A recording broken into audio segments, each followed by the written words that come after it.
La section audiovisuelle est une section où on tourne beaucoup, on fait beaucoup de photos, plus de la moitié du temps, mais par ailleurs, on a un retour réflexif sur sa pratique. Donc tout le monde voit les photos de tout le monde et les élèves se mettent à parler de aussi bien leur qualité que leurs défauts et du travail qu'il y a à faire pour s'améliorer. Et surexposer cette partie. On va vers l'éducation aux médias aussi, à partir du moment où on analyse des médias, bien sûr, d'information, et là on va vers le journalisme, aussi bien son analyse que sa pratique. Bonjour à tous et bienvenue aux infos de 16h. Bonjour Alice. Bonjour Michael. C'est important que les élèves d'audiovisuel ne restent pas uniquement dans la classe. Alors on sort pour faire du reportage, aussi bien du reportage photo que vidéo. Aujourd'hui, nous allons interviewer des gens dans Bruxelles-Ville, à savoir sur des questions de nouvelles technologies et d'avancées technologiques.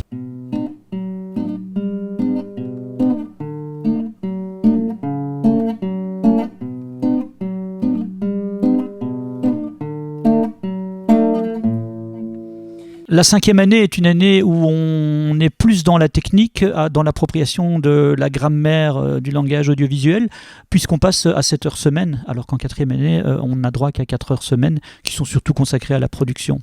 En réto, toute cette grammaire est un peu derrière soi et on essaye de la dépasser et de trouver un langage créatif personnel.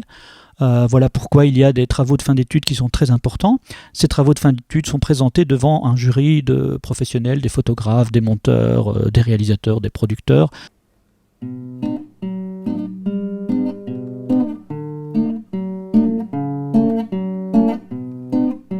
Je suis arrivée en tout début d'année et la moitié de ma classe était déjà en audiovisuel en 4e année. Du coup, quand je suis arrivée, on a recommencé les bases, vraiment les bases pour après pouvoir bien continuer là-dessus. Et je me suis intégrée assez vite parce que l'ambiance est sympa en audiovisuel, on a des profs cool, on se plaint d'amis vite. Du coup, c'est cool parce que les gens sont hyper sympas et hyper à l'écoute. Le truc qui est bien avec audiovisuel, c'est que même si on a 4 heures d'affilée d'audiovisuel, ça ne te dérange absolument pas. Et c'est même drôle et amusant.